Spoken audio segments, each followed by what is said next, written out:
Hello? Hi, Hayden, my little slice of pumpkin pie. Yeah. It's good to hear from you again. That was riffing on a recent episode called Pumpkin Pie. Oh, right. Yeah, I don't really listen, so didn't pick that up. The episode we're doing today is about First Amendment Auditors. Have you heard of them? I think I've seen little videos of them. Do they kind of stand in car parks and try to attract police officers and then film their confrontations with them or something? You are amazingly on the mark for something so obscure. I feel a lot of Americans have no idea what they are. Yeah, well, as I would keep mentioning, you guys are inflicting your culture on the rest of the world by force in a whole bunch of different ways. So we, against our will, really know a lot about you. I'm David Farrier, a New Zealander accidentally marooned in America, and I want to figure out what makes this country tick. Now, since I've been here, I've discovered that Americans can be very passionate about certain topics. Leaf blowers, for example, they're very important here. I recently discovered some states have a leaf-sucking truck that drives around, oversized vacuum cleaners just for leaves. It goes on and on. Americans love flying their flags as well.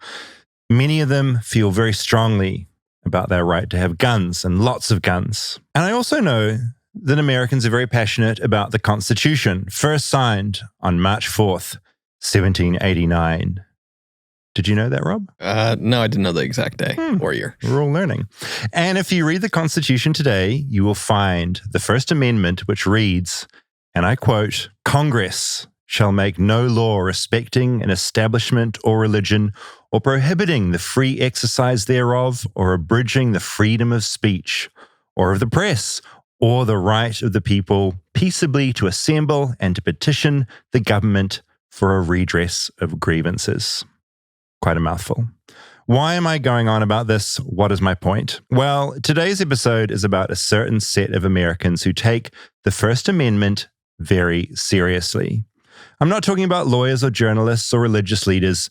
I'm talking about a small group of Americans who terrorize other Americans, all in the name of making sure their First Amendment rights are being followed. You may not have heard of this group, but if you have, this episode will probably send a small shiver of horror down your back. So prepare to see the First Amendment like never before, because, and this is a bit of a mouthful, this is the First Amendment audit. Leave that in. This is the First Amendment Auditors episode.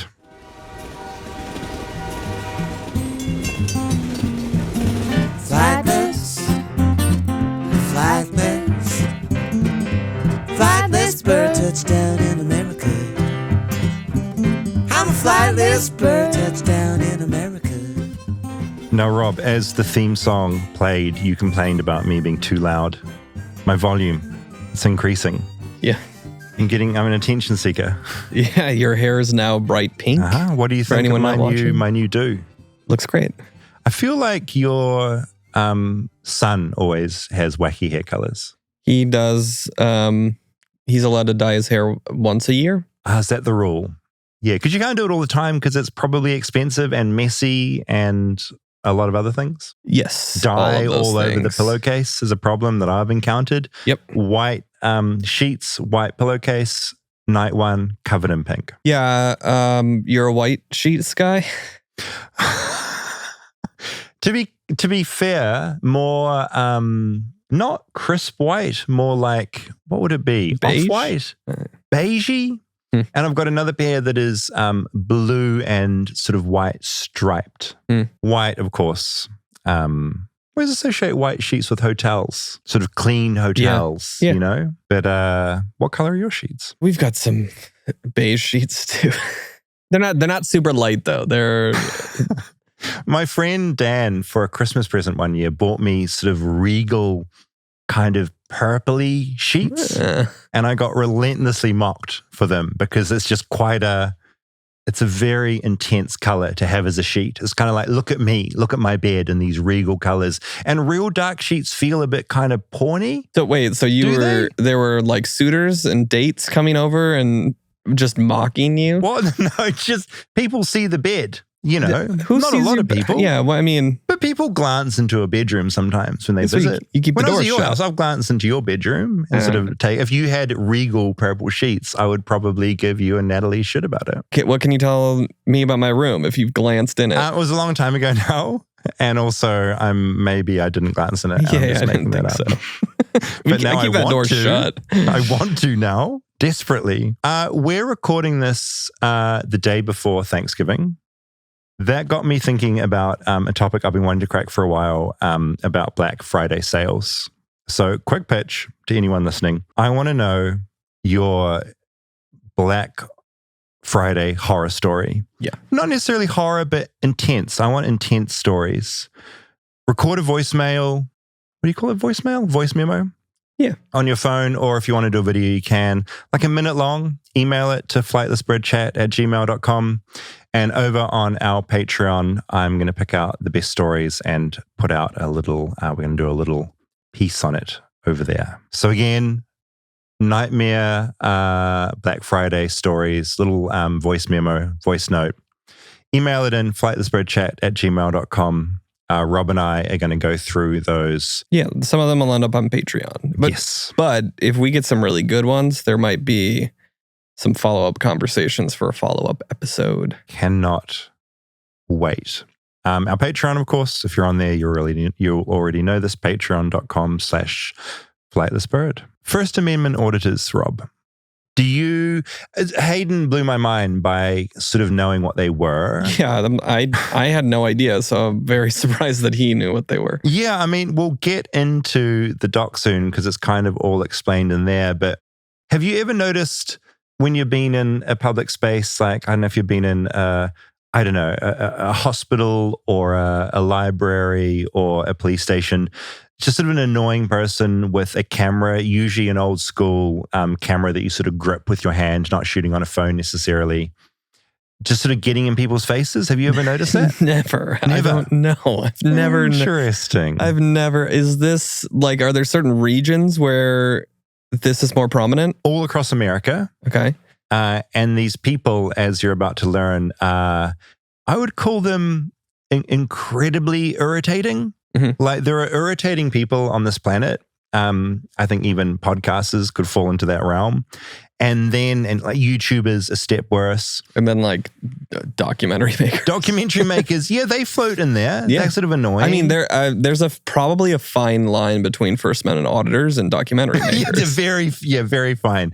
I mean, First Amendment auditors think they are doing. Actually, do they? Would they be classified as more conservative or liberal, or does it not fall? Generally, politically, I would say libertarian. That's sort of where they tend to fall. But mostly, I think politically, they could just be described as incredibly fucking annoying. Best way to learn about them? Listen to this. Last month, someone called Julia DM'd me on Instagram saying, I'm at a loss trying to help my mum. I gave her my email address and we went back and forth, and then we had a call. She had a story she wanted to tell, not about her, but about her mum. My name's Julia. I'm based in New Jersey, but I work in Manhattan, so close to the city. I work in advertising. I've been doing that for about 7 years now. I'm originally from New Hampshire, and that's where my mom still is, and my parents and brother still are. Julia is close to her family, which brings us to her mum, Betsy. So currently she has 3 jobs. She has for most of my life. Both my parents have always been multiple job, blue-collar people. She, for the past 20-ish years, she's been a realtor. Once she got into real estate, she also started working part-time for local libraries. And she started working at the high school library when I was in high school. Then that's how she got her way into working at my middle school as a secretary. She left the library job a couple of towns over and went to the one that she's at now in 2017. In short, Julia says that libraries are her mum's happy place. She likes the calm, and then she can also curl up with the book while she's getting paid to do it. So while Betsy has 3 jobs to make ends meet, the library job is the fun job. Well, it has been until recently. Take me back to the first time your mum told you about what was going on at her library? So I had FaceTimed her a couple weeks ago now, because this happened October 25th. Before I call her, I always check on Find Mine to make sure I'm not bothering her at work or if she's out and about. So I checked, saw she was home, FaceTimed her, and then realized, wait, it's Monday. Why are you home? Because she usually works Mondays. She was like, well, I might as well tell you, I guess, since you're asking. At first, Julia was worried it was a health thing, that her mum had been hiding some terrible diagnosis from her, but it wasn't that. You've lived in America your whole life. Had you ever heard of this kind of thing before? No. At this point, I should probably let her mum, Betsy, explain. But just quickly, I'd like to note that I'm sticking to first names only in this story with no specific details like towns or locations, because both Julia and Betsy would prefer to keep some privacy in all this. You'll see why as the story progresses. And also, this story isn't just about them. There are a bunch of people I've spoken to over the last year who have had eerily similar experiences all across the US. Okay, meet Julia's mum, Betsy. My first job when I was 15 was in my local library. It's always been an environment that I enjoyed and was drawn to. Books have always been important to me. I was an English major in college. In my work at the libraries, and I work now at 3 of them, the most important thing to me about them is they're a community resource. They're a resource for kids, for families, for the elderly, for retired people. It just really brings people together, and it's just generally a very enjoyable environment. It's a gathering place. It's a safe place. At least I thought so. And that brings us to the incident. So it was a Saturday morning, quiet morning. I worked at the reference desk. And so what that entails is I do the pull list, the reserves, I do the interlibrary loans, and I oversee the public computer area. I help people with printing, with basic computer questions, that type of thing. And as I said, it was a quiet morning. There was only one person on the public computer. She was not a regular patron. She was actually from out of town. There were other people in the library, looking for books and that sort of thing, but she was the only one really near me. And it was about 10 o'clock. We'd been open maybe for an hour. I saw this person walk in the front door, and he had his iPhone on a selfie stick. And the first thing he said was, "Back to the scene of the crime." Quite weird words to hear out of the blue, and begging the question, what crime exactly? Did you think, here comes an influencer? What was there sort of the mood in the room? At first, other people didn't really seem to notice him, except for the woman at the public computers. She was looking at him thinking, well, what is this? What's going on? At some point, the man presented her with a bit of paper that he'd scrawled something on. He presented me with a handwritten piece of paper demanding my full name, my dates of employment, and my salary. This was something he scribbled on a piece of paper. And I went into the back room, and he watched me ceremoniously tear it apart and throw it in the trash. And at that point, he said I was going to be arrested. Betsy was confused. A man had come into the library, started filming, and was demanding her full name and salary before telling her she was about to get arrested for tearing up his list of demands. And he continued to be demanding for no apparent reason. He just wouldn't stop badgering her. Instead of hiding out the back like some people would, Betsy's way of coping was just to try and keep working, putting books away and just doing her job. I felt very protective of the people in there, the woman at the computers who I didn't even know, the other people in there just on a Saturday morning picking up their books or reading the paper. I really felt protective of them, and that it was my job to sort of either take the brunt from this guy or ultimately, hopefully, to get him to leave. But he didn't leave.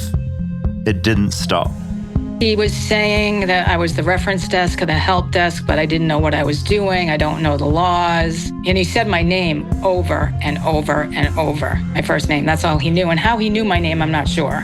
I think he may have heard someone else call me that. So he was criticizing me for not cooperating with him, for not understanding what he was asking for, really just belittling me. And how did it make you feel? Trapped. I didn't know how to respond. Mostly in my mind, I was just thinking, how long is this going to go on? I never had this experience before, and it just seemed like it was endless with him videotaping me. Not sure what he was going to do with it after the fact. It was just kind of a blur, but at the same time, it was interminable. Okay, I think it's important we zoom out a little bit to try and understand what the hell is going on. In short, the man in the library was a First Amendment auditor. They're members of the public, bonded over social media and YouTube, who take it upon themselves to check that their First Amendment rights are not being infringed upon, mainly their right to film in public spaces. In doing that, they tend to focus on government buildings or public taxpayer-funded spaces like libraries, and any staff present. To be more specific, First Amendment auditors are also out to provoke. A good day for a First Amendment auditor is eliciting an angry, confused response from a target. So it creates drama on camera and creates more views and revenue when they upload it to YouTube. They're just members of the public, and the worst kind too. YouTubers. Almost as bad as podcasters. That's about as much as I knew. To find out more, I turned to two experts. My name is Kristi Nickodem. I'm an assistant professor of public law and government at the UNC School of Government. I am Kristina Wilson. I am also an assistant professor of public law and government at UNC School of Government in beautiful Chapel Hill, North Carolina. In an already confusing story, let's just make it more confusing by essentially having two Kristis entering the story. But Kristi and Kristina have written a lot about this subject. I'll link to those in our show notes. Stay tuned for more Flightless Bird. We'll be right back after a word from our sponsors. Support for Flightless Bird comes from Aura Frames. Now, I have a holiday pattern. Every holiday, I tell myself that I'll be thoughtful, I'll get all the right presents, and then the very last minute I panic, I buy a gift card or something else equally lame and unthoughtful. Whereas this year, I've skipped the panic and I've gotten a bunch of Aura Frames because I love Aura Frames. Aura Frames, if you don't know, they're a digital photo frame that you can fill with wonderful photos for the wonderful people in your life. It's a really fitting gift for this show, especially. Both of us live in places that our family are not. Getting an Aura frame where you can load up with photos so that people can keep up with your life is very nice. Especially my mom has one, and we just loaded up with photos of the kids. I should be so happy with that. She gets live updates of what they're doing this week. You should start loading it up with photos of delicious pumpkin pies as well. Just throw some of them in. The other thing is we've also hooked it up to all of the other siblings. So it's got all the grandkids. That's kind of amazing. Are dumped into this. Yeah, Aura Frames rule. They have unlimited free photos and video. You just download the Aura app and it can connect to Wi-Fi. You pre-upload photos before it ships as a gift, adding to it from anywhere and any time. And you can personalize the gift, adding a message before it arrives. And also, there's a gift box included. Every frame comes packaged with a premium gift box with no price tag. You can't wrap togetherness, but you can frame it. Oh, raw. It's beautiful. For a limited time, save on the perfect gift by visiting auraframes.com to get $35 off Aura's best-selling carver matte frames, named #1 by Wirecutter by using promo code BIRD at checkout. That's AURA frames.com, promo code BIRD. This deal is exclusive to listeners of this show, and frames sell out fast, so make sure you order yours now to get it in time for the holidays. Support the show by mentioning us at checkout. Terms and conditions apply.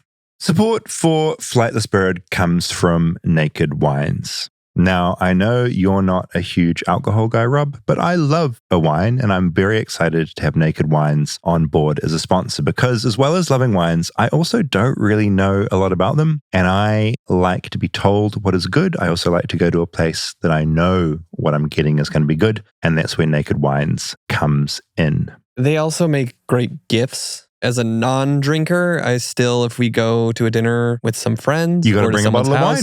You bring a nice bottle of wine for them to drink. And Naked Wine takes all of the guesswork out. They just ship you wines directly to your house. Yeah, so essentially Naked Wines is a wine club that directly connects you with the world's best independent winemakers so you can get world-class wine delivered straight to your front door. And if you use our code BIRD for the code and password at nakedwines.com, you get $100 off your first order. That's 6 bottles for just $39.99. Naked Wine brings you amazing wine straight from the winery at up to 60% less than what you would pay in store. By cutting down extra costs like middleman markups, winemakers can pass those savings directly to you without skimping on quality. I enjoy a delicious red wine, especially over dinner when it's getting colder. So I have some of those on the way from Naked Wine right now. Naked Wines has been around for over 15 years and backs over 90 independent winemakers around the world to make the wine you love to drink. Now is the time to join the Naked Wines community. Head to nakedwines.com/bird, click enter voucher, and put in our code BIRD for both the code and password for $100 off your first order. That's 6 bottles for only $39.99 with shipping included. That's $100 off your first 6 bottles at nakedwines.com/bird and use the code and password BIRD for 6 bottles of wine for $39.99.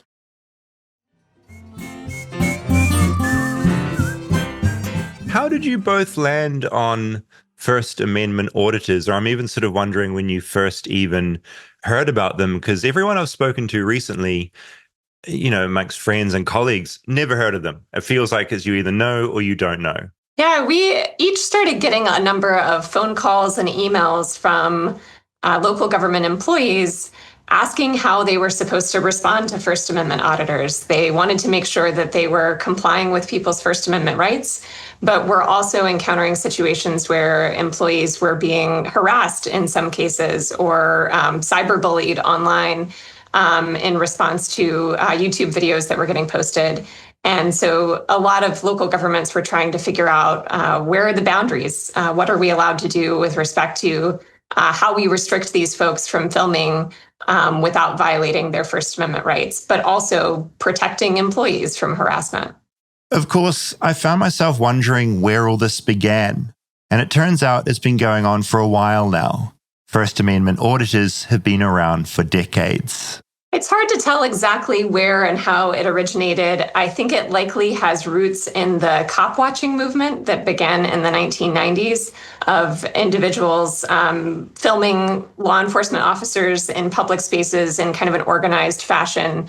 It seems to have its roots in that movement, but it has certainly exploded with the advent of YouTube and social media.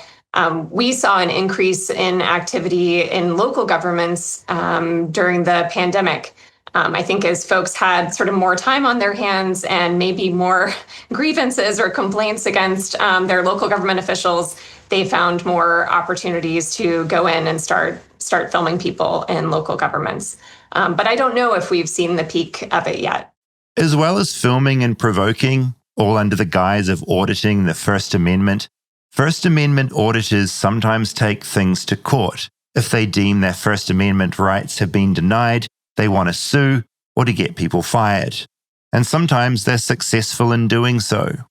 Well, we know that a number of courts around the country, including U.S. Circuit Courts of Appeals, have found that there is a First Amendment right to film government officials performing their duties in public spaces.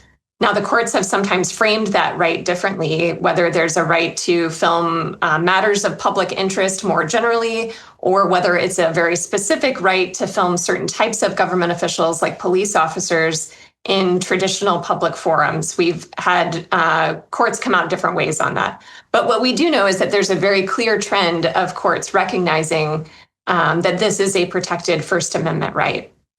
That being said, the courts also recognize we have a long history of Supreme Court case law that recognizes that in some cases, the government is able to restrict the exercise of First Amendment rights, particularly on government property. And so there's this balancing test that the courts do, sort of weighing the interest of the individual citizen and their ability to exercise their First Amendment rights, in this case, their right to film or record a public official or government employee, weighing that interest against the government's interest. And the government's interest might vary depending on the space. Maybe the government has an interest in protecting their employees from harassment or in providing a safe and efficient workspace.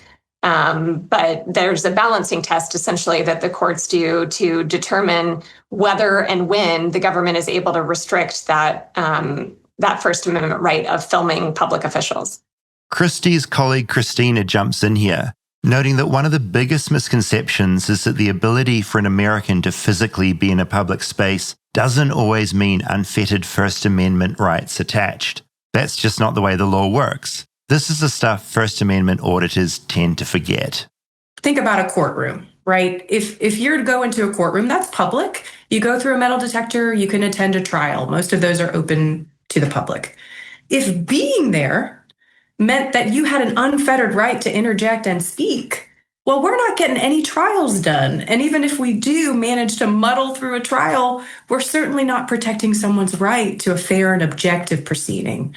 So that premise, I think, is sort of where a lot of the misunderstanding starts. A lot of this comes down to what restrictions the local government has put in place from the outset. So do they have some sort of policy or ordinance that does restrict filming in a particular space, like the library, for example?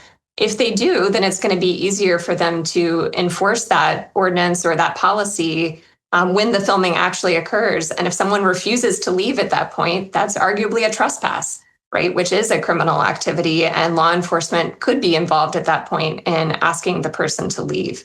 But it's going to be harder in that situation for law enforcement to be involved or for the employee to feel empowered to take action if the local government doesn't have any policy or guidance around filming in those public spaces from the outset.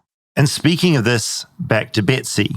Trying to figure out what the hell to do as this man in a hoodie follows her around the library demanding to know her salary. At that point, I went into the back room and I called the library director for some guidance. She told me to try to treat him like an annoying 2-year-old, to try to ignore him. However, she said if he's bothering patrons, if patrons complain, then we can call the police. Luckily for Betsy, another patron did complain. Libraries are meant to be peaceful places, and the auditor was getting on people's nerves. So I said, okay, well, then I'll call the police. So I did. Big mistake.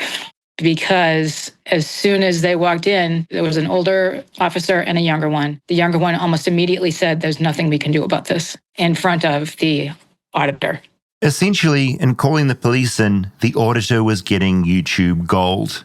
Auditors love messing with cops even more than librarians, and the cops couldn't do a thing. Are you kind of thinking like they knew exactly what the situation was? They knew what this guy was up to and what their powers were in that situation? Right. It's odd, isn't it? Because it's unusual being in a situation where you're being harassed by someone and the police is sort of apparently there to help. And when the first interaction you have with the police is not very helpful, that's really disconcerting. It was, very much so. I just kind of didn't know what to do. Once they came and they confirmed that he could be in there filming, it's a public place, he can film with people without their permission. The guy was still demanding Betsy's details, and the police weren't really helping matters or shutting him down. Now, I've since learned that demanding an employee reveal their own personal information on camera is a fairly common auditor tactic. They tend to go about it by saying it's a Freedom of Information Act request, but that only applies to the federal government's records, so it doesn't apply at all in a library. But each American state does have its own public records law. And in Betsy's state, a library employee's name, dates of employment, and salary would probably be a matter of public record. But importantly, that doesn't mean someone like Betsy is required to write down or provide that information about her job on camera on demand. The auditor has to make a request to the city, to someone called a records access officer, and give them a reasonable amount of time to get the info. My long-winded point is, that shit isn't on Betsy. But in this case, the cops and Betsy didn't really know any of this. And so on it goes. There's a power dynamic going on here. And auditors, they get really overwhelming. So he presented me with that paper again and asked me to fill it out again with my full name, my dates of hire, and my dates of employment, and my salary, which I did to the best of my ability. I honestly, as I said, I always loved library work. I really didn't even know what my hourly wage was. I didn't remember. It's really not what I'm there for. It gets direct deposited every week. I don't really even think about it. So I filled it out. I gave it to him. But he was there for a good total 40 minutes, just berating me, camera on me. All of this was, of course, content. The auditor Betsy had encountered, he was one of the bigger ones. He has around 2,000 audits uploaded and has around 250,000 subscribers. He doesn't even live in Betsy's town. He's traveled for this. I do a background check on him, and he pled guilty in 2020 to 2 counts of unarmed robbery and witness intimidation and 1 count of armed assault to rob. Watching the video he uploaded of Betsy, I feel angry. I sort of want to slap him. He's just so fucking annoying. Betsy, do some work today, he says, demanding she answers his questions quickly. None of your business, he says snidely as she queries something he said. Do work, servant, he tells Betsy, the librarian who has 3 jobs and just didn't really need any of this shit today. And what was the feeling when you realized that was online and there were people commenting and the aftermath of that? What was that experience like? Horrifying, because as soon as he left the building, I watched him outside. He was still videotaping himself. I haven't watched the whole video, so I'm not sure what he was saying at that point, but he was out there for like another good 10 minutes. And then I, shortly after that, got a phone call at the desk I was working at from another person, I don't know who it was, saying that the video was now posted on YouTube and it was getting, a lot of views. He said to expect a lot of phone calls in the days to come, that eventually those phone calls would taper off. But the implication was that all hell was about to break loose because this was going to be posted. So essentially, you were getting calls from other auditors who had seen this video on the internet. I presume, or just his followers, whoever they were. Yeah. That was actually the library getting the calls, and they were going to the director's voicemail. She wasn't there that day. So they were just forwarding all those to her voicemail. As you know, I had a family member very versed in technical things, YouTube, so she immediately went onto YouTube and started to download the comments, and it was just frightening. The animosity and the whole experience was just demeaning and degrading, and I felt targeted for no reason. I don't know this person. He didn't know me, but it felt very personal and very intentional that he was going to make my life a living hell.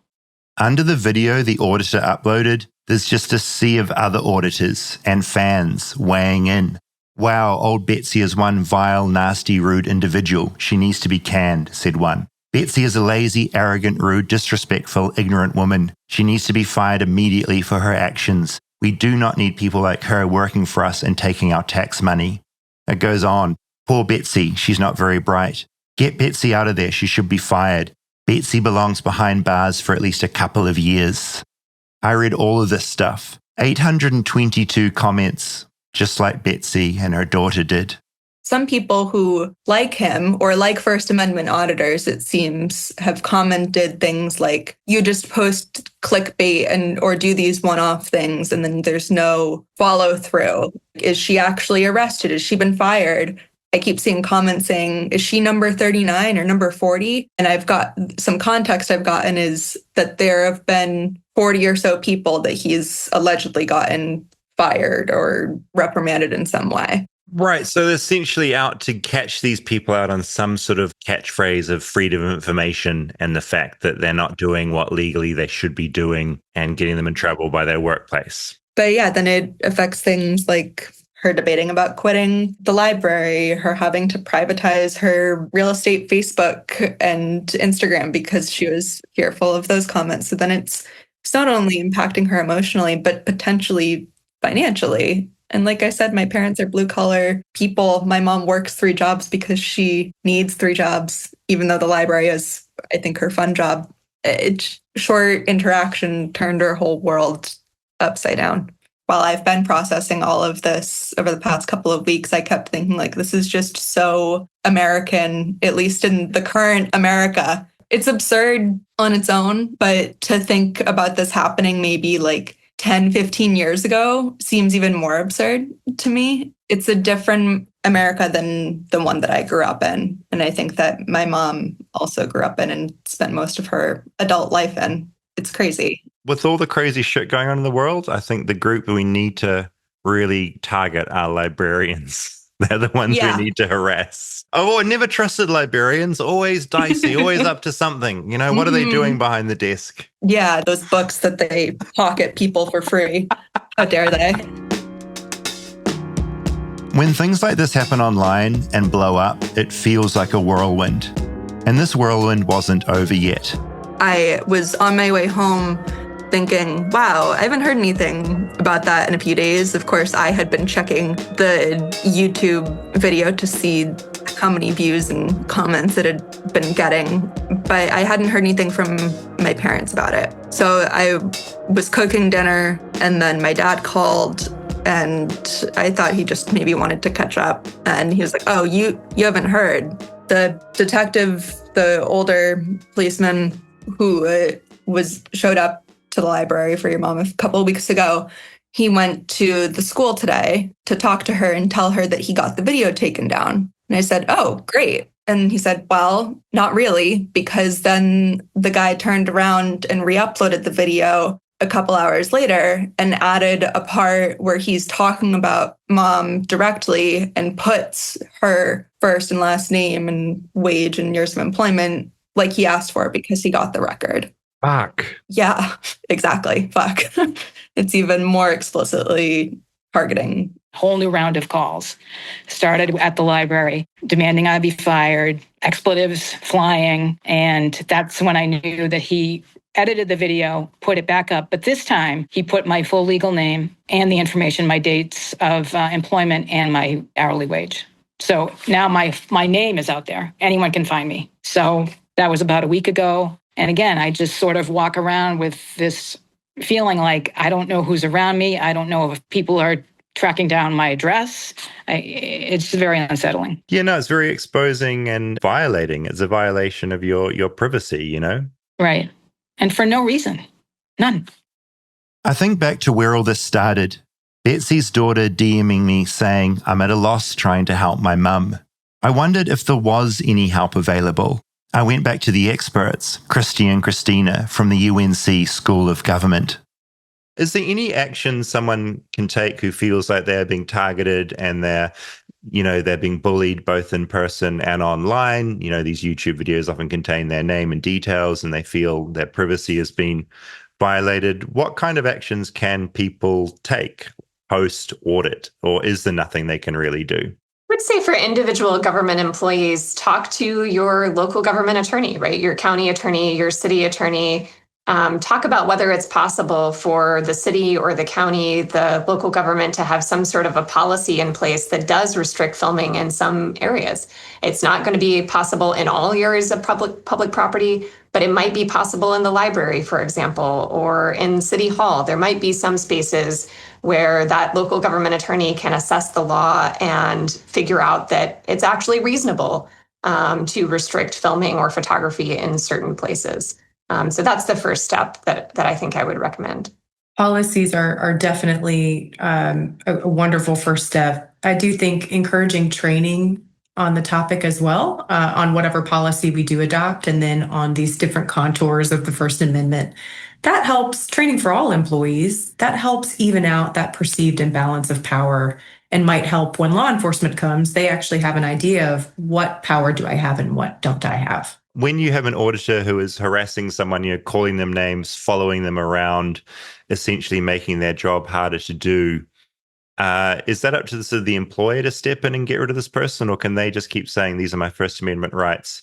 I'm allowed to follow a librarian around for 3 hours, sort of insulting them in various ways. You might have instances, and we do have instances in which auditors have threatened local government employees, and communicating threats of violence is a crime.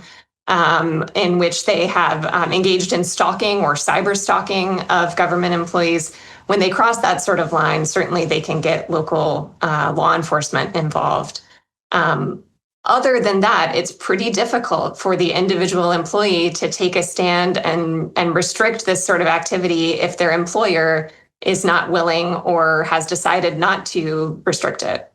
They say if criminal lines have been crossed, threats, stalking, or cyber stalking, victims can consider pressing criminal charges.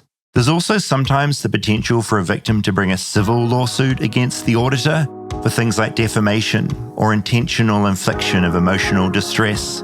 The problem is, these lawsuits can go on for a long time and be really hard to win and expensive, especially when you're a librarian who's just working your third job. As I wrap up my time with Betsy, I just feel really bad for her. This whole thing is just so endlessly bleak and undeniably stupid. These auditors aren't out catching police corruption or government officials laundering money. They're out bullying librarians.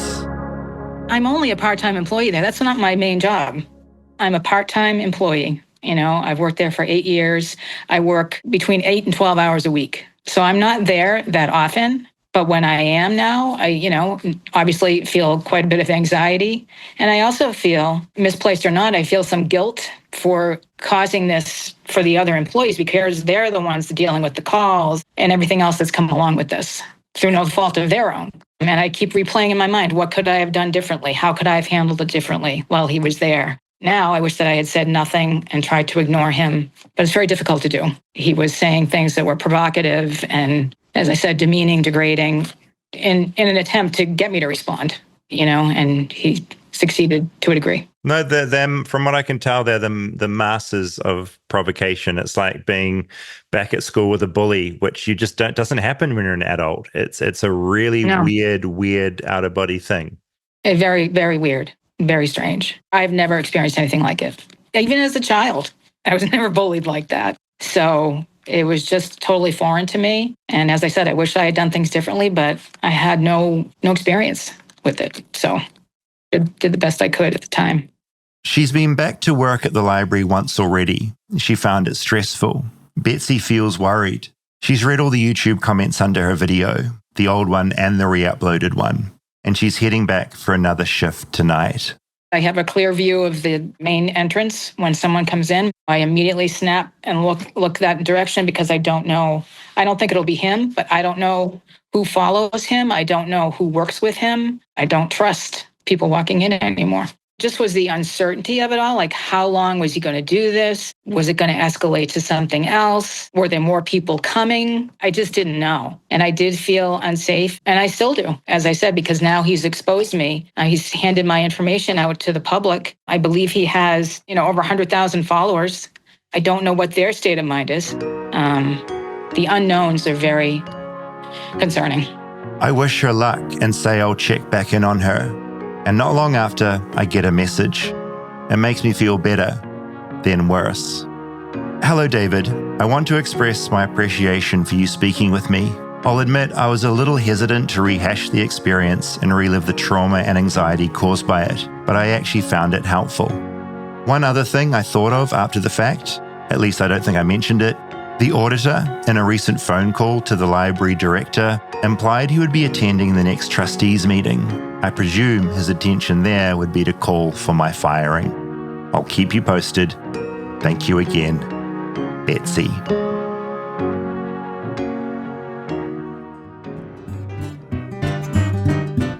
Stay tuned for more Flightless Bird. We'll be right back after a word from our sponsors.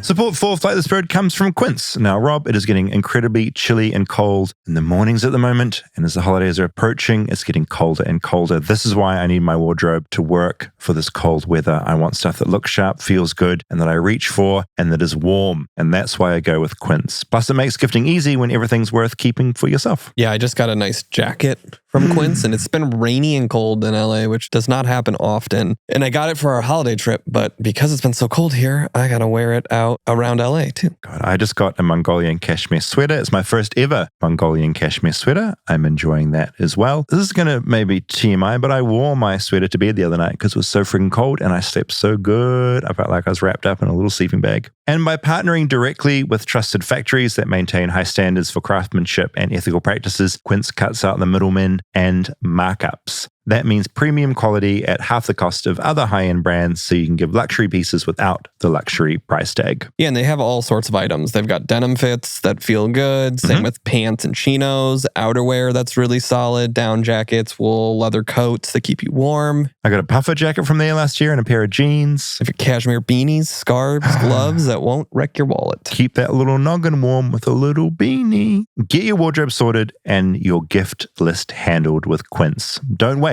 Go to quince.com/bird for free shipping on your first order and 365-day returns. Now available in Canada too. That's QUINCE.com/bird. Free shipping and 365-day returns. Quince.com/bird. This episode is sponsored by BetterHelp.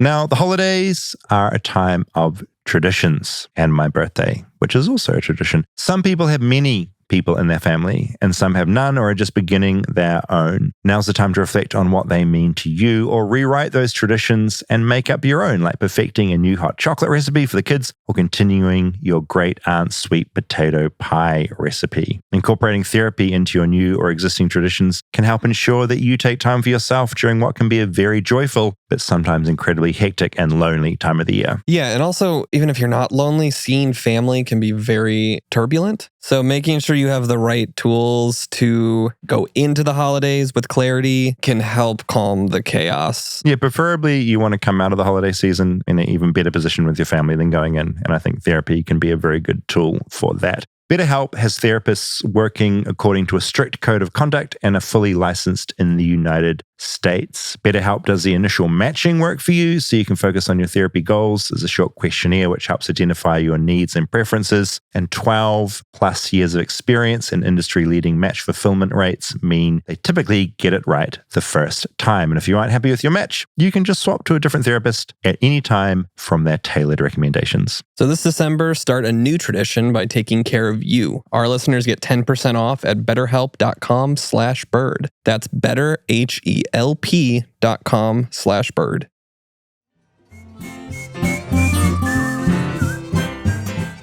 Back to the scene of the crime.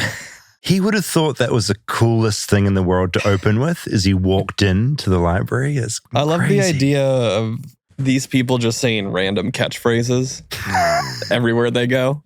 Just walking in like Any establishment. nonsensical.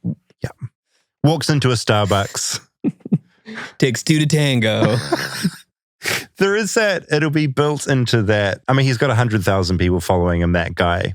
And he will have those catchphrases. Like, he'll give them stuff that his audience likes. Maybe that's how we grow our show. Should we pivot to becoming First Amendment auditors? That was my question to you during this. Was if this If this sold you. appeals? Yeah. And you are now a First Amendment I auditor. was trying to think. I think from the few of these accounts I've watched of other auditors, they all seem to be, maybe this is me, incredibly narcissistic, very, very needy of other people's input. Yeah. These are all things that I also need, but also just assholes, which I like to think I'm not. Yeah. Also, you raised this, and I got nervous when I was voicing this story. Am I saying librarian in a really weird way? You didn't right there. How was I? I don't know. I'm not going to call you out on because I words. got very concerned when I was librarian, library. I think you're sometimes missing the R. I think I am. The first R. Yeah. Library. I'd like to apologize. Librarian. Do not email flightlessbirdchat@gmail.com telling me about my butchered use of the word. So they're only targeting public workers? Yes. So it's not people in public. You've seen them in person? Yeah, I've seen someone doing this. I've only seen it once, and it was outside a library. And it You're was just doing your American someone, accent. no, just someone selfie stick. Mm-hmm. They were sort of doing their little rant before they're about to go inside. But you heard enough of the rant that it couldn't have just been like a tourist with a selfie stick? No, it was a First Amendment auditor. Oh. I've heard about them before, and I've been wanting to get into this topic for a while. And then when Betsy's daughter Julia reached out, I was like, this is great. We can just do a case study, because how it played out for her, for Betsy, is pretty much how it plays out for everyone. Yeah. It's just this really weird thing out of the blue. You don't really know what's happening. And then because they're so sure of themselves and they're using like official words like this is confidence. The level of confidence is so high, the power dynamic gets out of whack. And they kind of think, oh God, I maybe have to do this for some reason. Well, that's what's crazy. One, targeting public workers, which are like the best of what the US has, of like people that just want to be of service for normally not a lot of pay. Completely. So fuck them for that. For targeting people like that. 100%. But how powerless the police seem to be, of just like, I don't want to deal with this. I don't know. That's like the opposite of what I imagine. No, there's this catch-22, because if you call the police, and as those lawyers said, if the state doesn't have specific laws about this stuff, the police aren't empowered to do anything, or the cops are just too stupid and don't know what to do. And then there's a double whammy of the auditor. It's like Christmas. Yeah. Because suddenly they've got a distressed librarian, their boss, and then the cops come in. And I think the fear from some of the police is if they tell that person to turn their phone off and stop filming, then boom, First Amendment rights have been stifled, and then they go up to the cops, and the cops don't need this in their friggin' day either. Yeah, it's just so it's just so pointless. Like what they're mad at Betsy about was that she didn't just willingly give all of her information to a stranger and was like, I don't know what I'm supposed to do in this situation. Yeah. That's it. That's what people are calling for her being fired for. That's it. And the thing is, you could think this is one lunatic, but going through those comments on his YouTube channel, and you know what, Flightless Bird, we've got, 7,000 subscribers. This guy has 100,000 subscribers. From what I could tell, not bots, really passionate about what he does. And the idea, they just have this idea of public servants being servants. It's like they were raised wrong, and they think that these people that are taking our tax dollars, they are there to serve me. And if they dare shut down my filming or my questioning, he called her servant at one point. Like there's also a balance of like sexism there. Auditors are mostly men. They're going up to females. There's that element as well. They're like weird secret shoppers. Do you know about secret shoppers? Vaguely. It's like they're sent in by the store to check that. Yeah, like corporate will send a secret shopper to check the employees. Yeah, it is like what that. They're supposed to, but instead, like, it's coming from, some deranged idiot member of the public YouTuber that thinks that this is what they're owed because they're a taxpayer. And there's the other side of it, because First Amendment, obviously, and you were giving me shit before about like documentary and that kind of thing and journalism, but obviously the First Amendment, it's really important. We should be able to document public servants. Right. Yeah. Like if someone's doing something wrong. Well, yeah, you think of police brutality, for instance, right? Yeah. Great. We should catch that, and we should hold people accountable. I'd argue there's a big difference between filming a cop choking someone out on the ground and walking into the library where someone's stacking shelves and being like, hey, Betsy, give me all this or I'm going to get you fired. It almost seems like it's them mocking that. Yeah, like they're taking the piss. Yeah. Except they're not.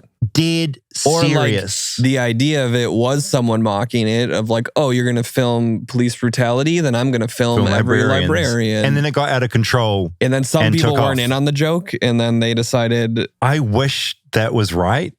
I just think there's enough people around that have this entitlement in them that anyone taking our taxpayer dollars is my property.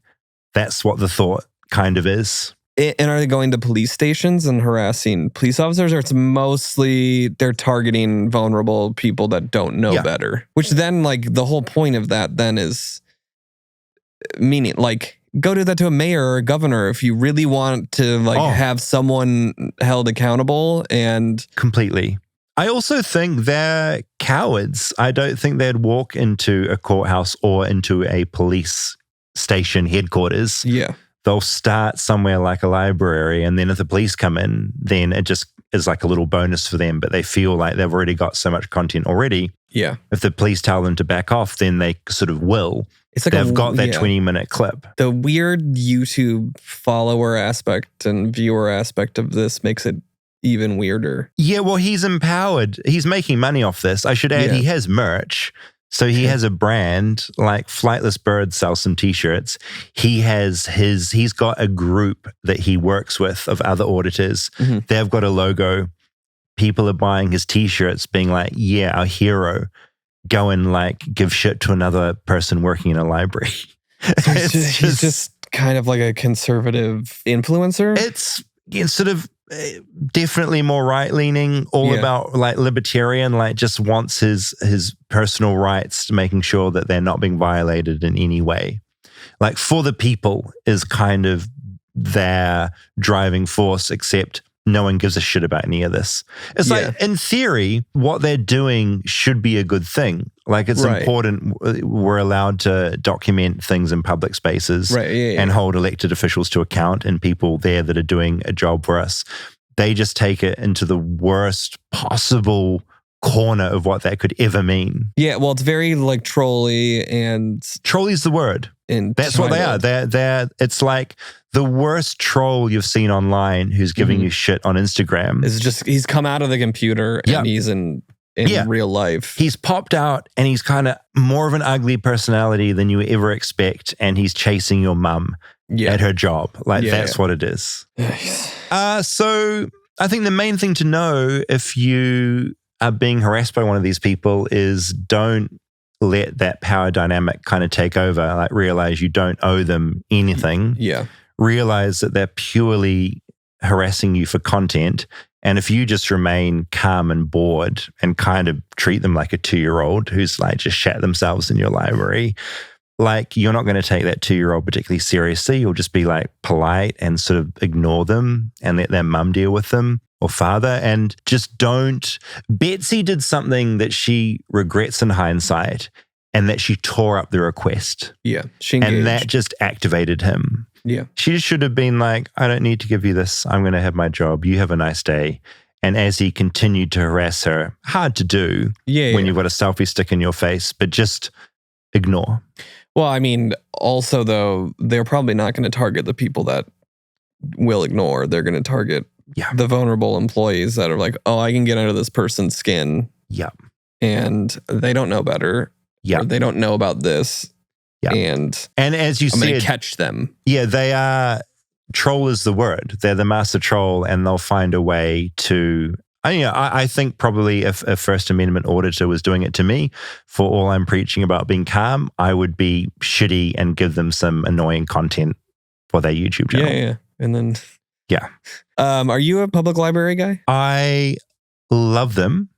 Mainly because if people can't find any of my documentaries, I just remind them your library probably has it. Like they have amazing collections of films and docs, all for free. On VHS? All on VHS. Yeah. DVD? No, DVD and Blu-ray. Wow. It's an amazing resource. You know, I was a big fan in the old days of like video stores, which are mostly gone now. Mm-hmm. But yeah, I think I love the smell of them. I love the people that work there. I love what they stand for. I think we're kind of forgetting that they exist. Yeah. But you know, I'm 42, so maybe I'm sort of stuck in an era where they really meant something to me as like escapism and getting whatever I wanted. No, I agree. I mean, I have very vivid memories of libraries that I went to as a kid, and we still take the boys to the library and pick out children's books. I mean, we have one right down the street. Yeah. Do you know about the Mariko Aoki phenomenon? Is this where you need to piss desperately? It's the sudden urge to poop in a bookstore or a library. I have heard about this. Explain how this works exactly. I think it's just you go into a place with a lot of books. Like I don't know if it's like the smell or I've experienced it. I think we experienced together. We were in Utah for a live show a long time ago, and we went into this very overwhelming secondhand bookstore. Yeah. And we both, I think, looked at each other and were like, uh-oh. What's going on? I think that's where we might have first talked about it. Yeah. Like 4 years ago. For me, it's this mental thing you get where there's so much I want to see and do, and it's so overwhelming. Your brain and bladder panics. And it's like, oh no, I'm going to shit myself if I don't go now. I don't think it's that. Or is it the smell? I think it's a chemical thing. Like I think it's a smell, at least for me. Yeah, but why? What's the evolutionary thing where that becomes the thing we've evolved to do? I mean, and it's obviously common enough that the Japanese have a phrase for it. Yeah. I would love anyone that has more information on this. Please. Flightlessbirdchat@gmail.com. Yeah. Oh no, I shat in many a border store when they were open.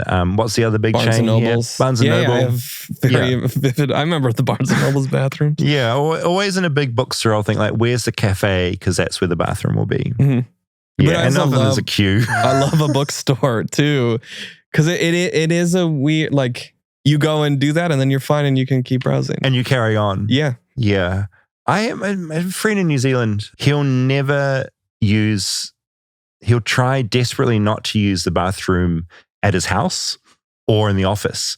So whenever he would visit me, straight to the bathroom. Like he wants to, I think, basically keep his bathroom as clean as possible and use other people's instead, which I always found It sort of makes sense. I've heard but the also quite opposite. annoying. And my sister, I think, for a while, would not do a bowel movement outside of only the home. House. Yeah. Interesting. What's my toilets? We've done sort of a toilet episode about American toilets and stalls and things. I've been thinking about something interesting that's happened to me recently, where I used to be too shy to urinate at a urinal in front of other men. Mm-hmm. I've realized it's gone. It's just gone. And I don't know whether it's, is it a newfound confidence I've found in America? Is it that I don't give a shit anymore? I'm getting old and it's just like, whatever, what's here is here. Mm-hmm. I think I originally got scared because I was homeschooled till I was 11. And so having my penis out in front of other people was like a shock. Yeah. But yeah, just wore off. I don't know why I'm telling you this, but that's what podcasters do. We overshare and that's what we do. Because I don't disagree. I don't love it. But if there's urinal dividers, it's fine. Agree. There are some bathrooms, I think the Wrigley Field where the Chicago Cubs play. Yeah. They just have a trough with ice. Oh. That is just like everyone goes up to it. No. Yeah. Just quickly, why is the ice there? Is it to keep the smell down? I think it's smell related. Yeah. Uh-huh. This is reminding... And maybe splash too. Reminds me, I don't know where I heard this. I heard a story about someone accidentally washed their hands in like a urinal one time. It was maybe like an icy urinal because they thought it was that and not the actual. So yeah, I'm not a fan of that. No, but you'd do it, or would you not be able to? I think I've done it, but yeah. Yeah. So what's the technique? You whistle, don't you? And then like people, when you whistle, you go full pants down like a toddler. Way, just down trowel everything straight down. Yeah. First Amendment auditors and urinals. If you have any feedback, flightlessbirdchat@gmail.com. I will follow up with Betsy to find out whether things tapered down. It sounds like he was still very keen to get her fired because, of course, on YouTube, he wants the sequel to the story. Like he's got an audience waiting for more. They want heads. It's petty. So dumb. So petty and dumb. Like, because this woman didn't abide by what he wanted when he walked in there. He wants her to lose her job. Yeah, and like, on what level of human? Like, why? How do you end up being that much of a shithead? Yeah, maybe reach out to him for an interview. Oh, fuck. Jesus. I never want to run into that man in my life. Some people are just like... Not worth trying to hear their perspective. Yeah, they're like the idea of getting the other side. There are some people don't need the other side of that. Yeah. We understand what you're doing. Okay, feedback. Mary had some thoughts on pumpkin pies. I was born and raised in the US and moved to New Zealand in 1995. The longer I've lived in New Zealand, the more stuff about the US I forget or has changed since I lived there. And I think the same is happening to you, David, with respect to New Zealand already. For example, with regard to your pumpkin pie episode, you said pumpkin really isn't a thing in New Zealand, but it has been extremely common, at least since I moved here in 95. It's just generally in soups or salads or served roasted with other vegetables. To that, I would say I agree with you, Mary. We do, to be clear, we do have pumpkins in New Zealand. We roast them, bits of pumpkins in salad. More just thinking of the pumpkin pie and the filling that your mother was pouring into, like what you talked about. What did you call it? Pumpkin paste or something? Puree. We don't. I might be speaking out of tune here. Yeah, I mean, I don't think we have pumpkin puree in New Zealand because we're not making pumpkin pies. Yeah, you did tell me that you didn't think you had pumpkins though either. Oh yeah, that was me maybe pushing reality a little bit for fun. Yeah, okay. You also said that pies in New Zealand are almost always savory, but you've clearly forgotten about fruit mince pies served at Christmas. Do you have those in America? Fruit mince pie? Yes. Like a fruit pie? A fruit pie. Yeah, we got fruit pie. So I also acknowledge we have those, but very rare. I mean... Well, I think your main point was that when you say pie, you think savory. Not that exactly sweet ones don't exist. Exactly. Caroline said, I just had to write to add to the pie confusion. I grew up in the Caribbean. When I hear pie, I immediately think of carbs and cheese, not meat or fruit. I think in America, the closest equivalent would be a casserole. I think that's a good way to describe it to Americans. casserole in pastry. That is what I think about when I think pie. Macaroni pie, says Caroline, was a big favorite of mine as a child. Basically a baked mac and cheese. Fuck, that sounds good. That does sound good. God, I love mac and cheese. I do. I usually for Christmas make a mac and cheese. God, I'm hungry now. A 5 cheese mac and cheese with a breadcrumb crumble and bacon on top. Did your mum make those? Nope. Another one I enjoyed in the Caribbean was potato pie. I just wanted to add another category. Enjoy the podcast. I feel like this is getting a little bit like sandwiches. Yeah, our definitions are getting blurred. We're like, I mean, pizza pie. Yeah. We're going to throw deep dish pizza exactly in the mix here because that's a savory pie. Like a lot of things in life, it's not black and white, is it? No. Gray. And that's where Flightless Bird likes to play. Ali, I'm very behind on episodes, and I was just listening to the Kanye Squad episode. So I would say you were very behind. Yeah, a couple months. Like, what the fuck have you been doing? How good?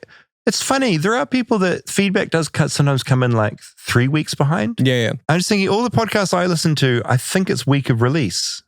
But I guess I'm not. It's just a funny thing. I just can't imagine being 3 weeks behind.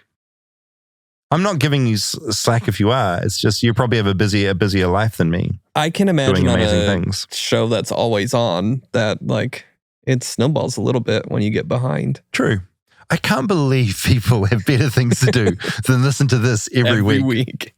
Okay, anyway, David, you told a story about a friend who backed up the toilet after a one-night stand and had to use a bread bag to get it out.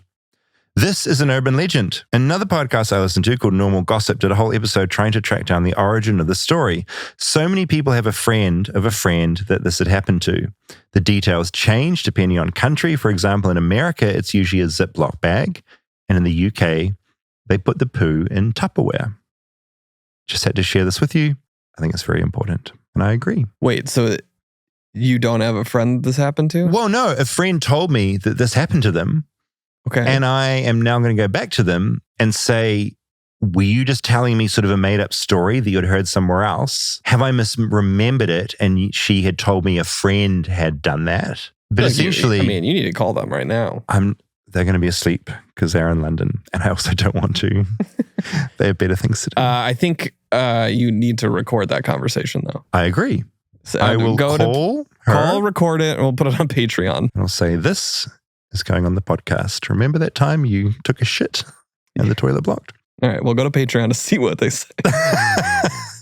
Okay, Alex, long-time listener, first-time caller, Spaceman Barry sucked me in. I'm from Scotland. In regards to David and fellow New Zealanders cringing when they hear Kiwi accents in TV shows and films, I think it's quite common for Scottish people to feel the same way. I know I do.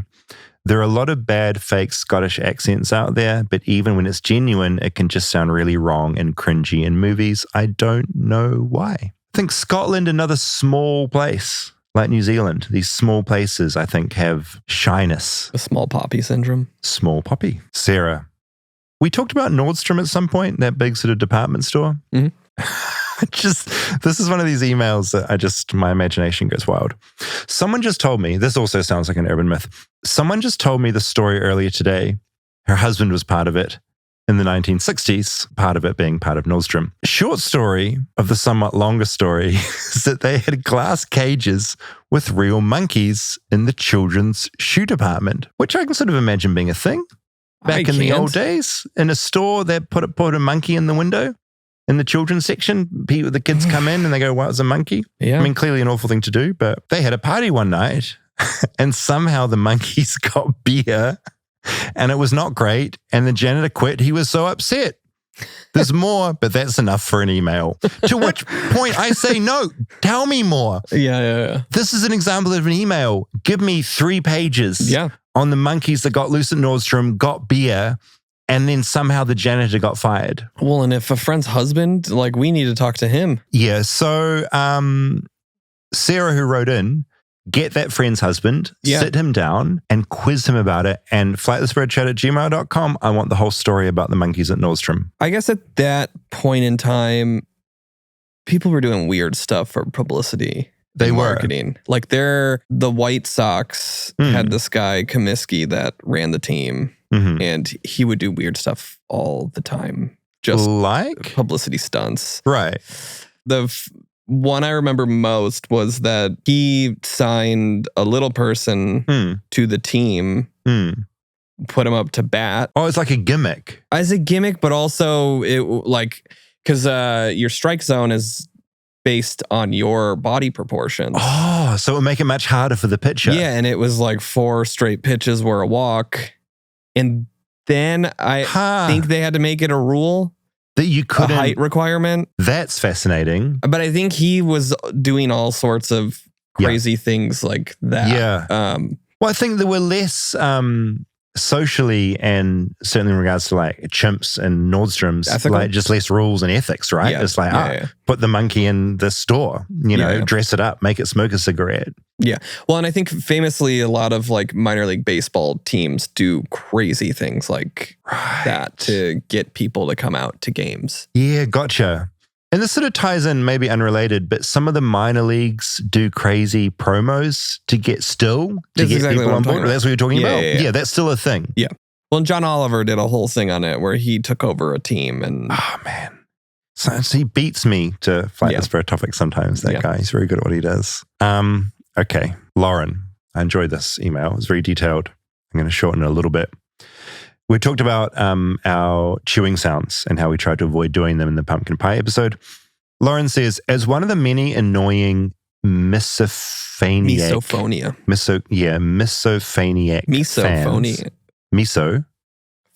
But she says misophoniac fans.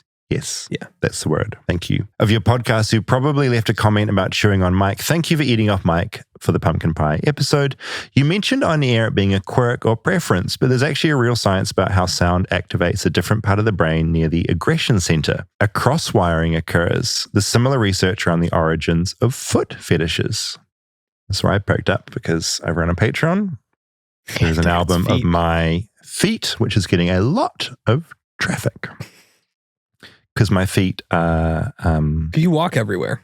I walk everywhere. Lots of foot traffic. Lots of foot. God, you're insufferable. Okay, so since childhood, I've had inexplicable rage set off with eating sounds. So the aggression center in Lauren's brain is it hit hard when she hears the chewing. So she feels mad. I've long learned to remove myself discreetly from situations where I feel the rage bubbling up. As a New Zealand example, my bestie of almost 30 years and I did a road trip from Auckland to Milford Sound and back in 11 days. We didn't have time for sit-down meals, but she's always someone who has set me off in close quarters despite being a polite eater. So come lunchtime, I'd always pull over and say we should eat our sandwiches while pacing around the car to stretch our legs. Really, I just didn't want to start road raging and drive us off a cliff before we got to Hobbiton. Another horror, I used to be a dialogue editor for film. One scene I worked on haunts me to this day, a quiet scene of 2 people eating soup. It was so excruciating listening to their fucking slurping and so rage-inducing while I was at work, I literally had to edit the scene on mute by working visually on the waveforms. I just really enjoyed that explanation. Yeah, people's specific... It's not phobias, but quirks and things. Because there's another one too where there's like a fear of holes. Roosevelt has that. Yeah, too many holes to like clustered together. Yeah. I'll send her photos of pieces of pumice or a sponge. Yeah, and she wants to vomit. Yeah. So I'll sometimes send that to her with the time zone difference, so she'll have it sitting there when she wakes up. So she'll just have this whole thing. Yeah, that's fascinating. It's pretty trolly, David. One more step towards being a First Amendment auditor, the joy taken. Humans are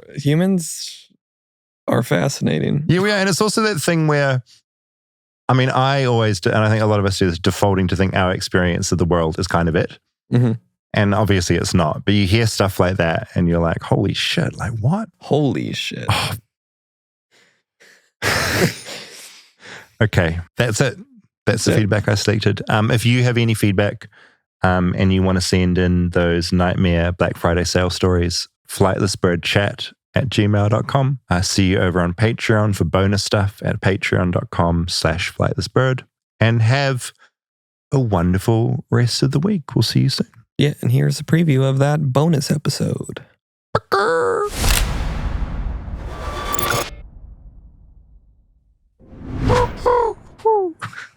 That's a good one. On this Patreon episode, I thought we would sort of go a little bit behind the scenes and go through some of the pitches that we got through the Flights of Fancy submissions and also go through some of the new submissions that you guys have given us. Would it be fun to go through upcoming episodes? Oh, I think we should. The next installment of the Nest Sessions. Which I'm incredibly excited about. Do you want to talk a little bit about what we can expect? It was a lot. It was a lot. I was going to get... I've always wanted to do some sort of music show. Oh, clearly. As in your bones. Just get an excuse to have a band I love come play for us. Oh, it's like a private show. It's incredible. Why wouldn't you do it? I'm now going to jump over onto our Flights of Fancy submissions. Kind of want to run some by you and just see what jumps out at you. I've highlighted some. US military culture, someone submitted. Emergency services in the US. Summer camps. Credit scores. I'm an emergency medical helicopter pilot. Leaf peeping. Do you know what the fuck this is? No. Say what you like about Americans. They are the best storytellers on the planet.